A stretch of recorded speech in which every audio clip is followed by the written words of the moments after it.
Hi everyone, and thank you for joining. My name is Andrey Storozhenko, I'm a PhD student at UCLA, and today I'm very excited to tell you about the communication complexity of a fascinating problem, which is approximating matrix rank.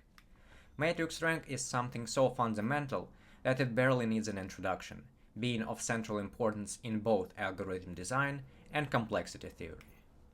We study the matrix rank problem through the lens of communication complexity. We adopt the standard two-party model of Andrew Yao, where Alice and Bob get inputs x and y respectively, and their goal is to compute some Boolean function f of xy. This model allows partial functions, with the value f of xy set to an asterisk whenever f is undefined. The players have infinite computational power as well as unlimited access to shared randomness, and they want to minimize their communication. Alice and Bob's protocol must be correct with probability at least 1 minus epsilon for each input where the function is defined, whereas for the other inputs, the protocol is allowed to exhibit arbitrary behavior. The epsilon error communication complexity of f is the minimum cost of such a protocol in the worst case. We also consider a generalization of this model to the quantum setting. Here, instead of shared randomness, the players have qubits that may be entangled in arbitrary way prior to communication. Alice and Bob now exchange quantum messages, and the output is the result of a quantum measurement, so the error probability is taken over this measurement. Apart from that, the definitions of correctness and complexity remain the same. In our case, Alice and Bob's inputs are n by n matrices A and B over an arbitrary finite field F, and their job is to compute or approximate the rank of A plus B. Throughout the talk, Q is an arbitrary prime power, and each player's input space is the set of n by n matrices over Fq. The first results in this line of work were established in the 90s by Chu and Schnitger, who proved that computing the rank exactly, both over integers and finite fields, has the maximum possible deterministic communication complexity. The first results on randomized complexity came almost 2 decades later in the paper by Sun and Wang, where they showed that determining if the sum of matrices is non-singular basically requires one of the players to send their entire matrix. 2 years later, Lee, Sun, Wang, and Woodruff extended this result to the promise problem of distinguishing rank n-1 versus n. But what about the approximation of matrix rank? None of the results above have any implication in this setting. We fully resolved the problem of approximating matrix rank. We studied this problem in its most general form, where Alice and Bob need to distinguish rank little r from rank capital R. These are arbitrary parameters such that little r is less than capital R. Formally, we study this partial function, which outputs -1 when the rank of A plus B is little r, 1 when the rank is capital R, and is undefined otherwise. Our main result is the following communication lower bound for computing this function. We also give a simple randomized protocol that exactly matches our lower bound. In fact, this protocol works not just for our partial problem on the left, but also for the total problem on the right, where Alice and Bob need to decide whether A plus B has rank at most little r. In summary, our lower bound is tight in a very strong sense. But that's not all. We show that our lower bound holds even for error probability exponentially close to 1/2. This is the first such result in this entire line of work, and this is the furthest you can push the error parameter, because if you increase it further, the communication complexity drops to just 2 bits. And there is more. Our lower bound holds even for quantum protocols. This completely settles the communication complexity of approximating matrix rank. Our main results shows that approximating the rank to any constant factor has randomized in quantum communication complexity n squared times log of the field size. This matches the cost of the trivial protocol when the players simply exchange their matrices. An important application of our work is the streaming complexity of approximating matrix rank. In this setting, an algorithm receives the rows of an input matrix one by one, and it needs to approximate the rank using one or more passes over the matrix. Prior to our work, The strongest result was due to Chen, Cole, Paramonov, Saxena, Song and Yu from 2021. They showed that approximating the rank up to a constant factor using little o of square root of log n passes requires space n to the 2 minus epsilon, which basically amounts to storing the entire matrix. We show that this amount of space is required even with n to the epsilon passes, which is an exponential improvement. More generally, we prove that any k-pass algorithms requires omega of n squared over k space. Our next result concerns a fundamental question known as the subspace sum problem. Recall that up to this point, the players were to compute the rank of the entry-wise sum of their matrices. This is one of the natural ways to distribute a matrix between the two players. The other way that comes to mind is to give Alice the first half of the columns and give Bob the other half. In this case, the rank of the matrix equals to the dimension of the sum of Alice's column space and Bob's column space. Recall that the sum of two subspaces is the smallest subspace containing both. Since the players can exchange the dimensions of their respective column spaces at the beginning of the protocol at negligible cost, we may assume that the dimensions of the column spaces are known in advance. This brings us to the subspace sum problem, where Alice is given an m-dimensional subspace S and Bob is given an l-dimensional subspace T. Their goal now is to compute or approximate the dimension of S plus T. This problem can be formulated as a partial function or a total function. In the partial formulation, we're given subspaces S and T, and we want to distinguish between two different values for the dimension of S plus T. In the total formulation, which is clearly harder, the goal is to check if the dimension of S plus T is at most D. Recall that the sum of an m-dimensional subspace and an l-dimensional subspace has dimension in the interval shown above. Hence, the problem parameters little d and capital D must be restricted to lie in this interval. We give a complete solution to this problem for all parameter settings. For simplicity, here's our result in the bounded error setting. Analogous to the matrix rank problem, the communication complexity remains the same for both classical and quantum protocols, and for both the total and the partial formulations. More generally, we completely determine the communication complexity of this problem for every meaningful setting of the error parameter, as shown on this slide. This is the only range of interest, because for any larger probability of error, the communication complexity drops to 2 bits. By this well-known inclusion-exclusion formula for two subspaces, our result also completely settles the communication complexity of the dual problem, known as subspace intersection, where Alice and Bob need to approximate the dimension of S intersect T. We have now reached the technical part of our talk, where I will sketch the proof of our lower bound for the matrix rank problem. In this presentation, I will focus on the canonical case where Alice and Bob need to distinguish full rank from rank K. To set the stage for our proof, let me review some background. A powerful technique for communication lower bounds is the approximate trace norm method. Consider a partial function f and its communication matrix M. We say that M prime delta approximates M if the following holds. For ones in M, the corresponding entries of M prime differ from 1 by at most delta, analogously for the -1 entries. Outside of F's domain, M prime should be at most 1 plus delta in magnitude. Here is a well-known fact that relates the quantum communication complexity of a function to the approximate trace norm of its matrix. The approximate trace norm of M is the minimum trace norm, which is the sum of the singular values, of a matrix that delta approximates M.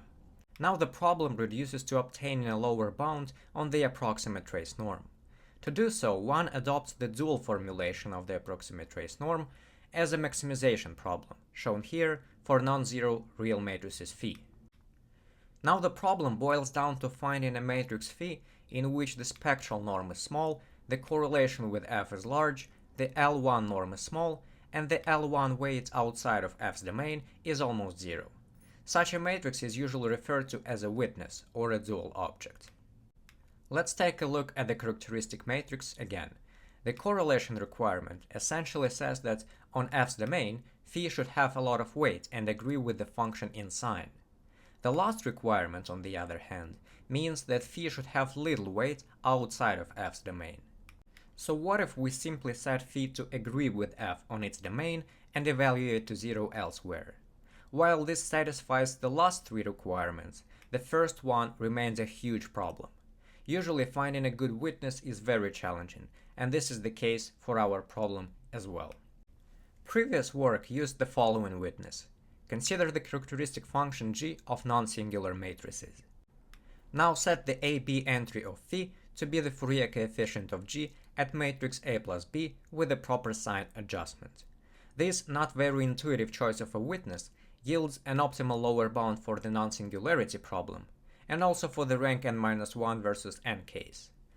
Unfortunately, this witness works only in the bounded error setting, and what's more, it completely fails for the problem of interest to us, where Alice and Bob need to distinguish rank k from rank n for general values of k and n. To get some intuition, consider an arbitrary matrix whose rows and columns are indexed by matrices A and B respectively, and slice it into n+1 layers based on the rank of A plus B. Layer R consists of all entries A, B, such that the rank of A plus B is R. From this perspective, the matrix of the rank n-1 versus n is supported on layers n-1 and n. The matrix for our problem is the same, except that it has negative ones in the kth layer instead. The problem is that this witness phi is concentrated on layers n-1 and n. As a result, it works for the function in the middle, but violates the fourth condition in the general case, since a lot of weight is outside of the function's domain. Since there is no room for pushing the previous analysis any further, we take a completely different approach. We construct an optimal witness phi for our problem from first principles. Our first step is to reduce the number of degrees of freedom. Recall that we need to construct a gigantic matrix phi which has a lot of entries. Symmetrization greatly narrows down our search. For an arbitrary witness phi, we first slice it into layers as before, and replace every value inside a layer with the average value within this layer. And we do it for all the layers. Clearly, the correlation with f, which is just the sum in layer n minus the sum in layer k, stays the same. By the triangle inequality, the last two terms can only decrease, and the simple analysis shows that the spectral norm can only decrease as well. Combining these, we see that symmetrization strengthens our bound, so we can limit our search to symmetrized witnesses. To specify such a witness, we only need n+1 values, one for each layer. We use little phi of r for the sum of the values within the rank R layer. We can now rewrite the three terms in the parenthesized expression using little phi in a straightforward way. The spectral norm is more challenging, but we arrive at the following representation that involves what we call the gamma function, which we will discuss in a second. But for now, let's see where it gets us. First, we write our goal with respect to the little phi. To get the optimum bound on the approximate trace norm, we need the following desiderata. Assume that we have a phi that achieves them. Here's what happens. We first rewrite the main inequality in terms of little phi. Then we take the L1 norm of phi and distribute it between the other terms using phi of k less than 0. Then we simply plug in the properties 1 to 4 and arrive at a much simpler expression. Setting the error parameter gives the final bound. Let's leave it here and restate the communication complexity lower bound once again. Plugging everything into the right-hand side yields the desired complexity immediately. The gamma function is defined as the following expectation, where omega is a primitive root of unity of order equal to the characteristic of the field, and the map omega to the x is any surjective homomorphism from the additive group of fq to the multiplicative group of the roots of unity of order p. In the degenerate case, when one of the arguments is equal to n, there is a closed form expression for the gamma function, which can be inferred from the analysis by Sun and Wang. In the general case, we were able to prove that the gamma function is a sum of the special case values weighted by another function Pn. Pn of str is the probability that in a random non-singular matrix, the upper left S by T submatrix has rank R. By carefully counting matrices satisfying certain constraints, we arrive at the exact expression for Pn, from which we get two crucial properties. First, Pn as a function of T is a polynomial in q to the minus t. We call such function hyperpolynomials in T, and its degree is at most s. The second property is the upper bound on the values of Pn. Combining all these ingredients together results into analogous properties for the gamma function. The last tool that we need before constructing the dual object is what's known as Cauchy binomial theorem. Note that our first goal essentially says that a dual object should be almost orthogonal to some hyperpolynomials of bounded degree. Let's keep that in mind and take a look at the theorem. The subscript on the right indicates that these are Gaussian binomial coefficients. After we set t to the negative q to the minus d for some d less than n, the left-hand side vanishes, and t to the I rewrites as a function of q to the minus I. If we consider these equalities for different values of d and take their linear combination, we arrive at the analogous equality for an arbitrary polynomial g of degree less than n, which is our second key component. In this form, Cauchy binomial theorem gives us a function that is actually orthogonal to all hyperpolynomials of degree less than n. Since these values are large, we need to normalize phi to get the proper value for phi of n. Now we have the first two goals fulfilled, and we are ready to construct our witness. Let's see what the weight distribution is at the moment. After we apply the standard approximation to the q binomial coefficient and then rewrite the exponent, we can see that this exponent is 0 when t is n-1 or n, and when t ranges from n-1 to 0, the exponent decreases by at least 1/2 every step. This means that the values phi of n and phi of n-1 are close to 1 in magnitude, but starting from n-2, the values decrease rapidly. As a result, too much weight is concentrated in points close to n, which is not conducive to our fourth goal. To fix the weight distribution, we multiply phi by the following correcting hyperpolynomial zeta. The purpose of each factor in the product is to eliminate the weight located at points in the set E. However, this comes at a cost. Now we've already multiplied phi by some hyperpolynomial, which makes the corrected phi orthogonal only to hyperpolynomials of degree less than n minus the number of corrected points. This brings us to a trade-off between keeping phi almost orthogonal to hyperpolynomials while shifting its weight to a proper distribution. To do so, we eliminate the first k over 3 values, then k over 3 values preceding the point k, and all the values strictly between the points k and n, which means that the number of points we eliminate and the degree of zeta are both n minus k over 3. The properties 2 and 3 are immediate from the definitions of phi and zeta. For the fourth property, note that the left-hand side is the L1 weight located within this remaining interval. This interval had little weight in the first place, and with some effort, one verifies that multiplying by zeta keeps the weight small enough. It remains to discuss the first property. This is the culmination of the entire endeavor, and with all the pieces now in place, we are ready to set them in motion. First, consider the case s less than k over 3. The algebraic property of the gamma function says that in such a case, gamma as a function of t is a hyperpolynomial of degree less than k over 3. Our correcting hyperpolynomial in turn has degree about n minus k over 3, so their product is a hyperpolynomial of degree less than n, which, by the Cauchy binomial theorem, means that the corrected phi is orthogonal to the gamma function. So the summation evaluates to 0 and the case is settled. In the complementary case, recall that we set phi to 0 at the first k over 3 points. So in our summation, the first k over 3 terms are zeros. Now we apply the triangle inequality and upper bound all the values of the gamma function by their maximum absolute value, which is now taken over s and t at least k over 3. We then refer to the analytic property of the gamma function, which, for these values of s and t, gives an upper bound with the desired quadratic exponent. The remaining factor is the L1 norm of phi, which is bounded by a constant. This establishes the second case, finalizes the construction of the dual object, and wraps up the proof overview of our lower bound for the rank problem. Thank you for watching till the end, and see you next time.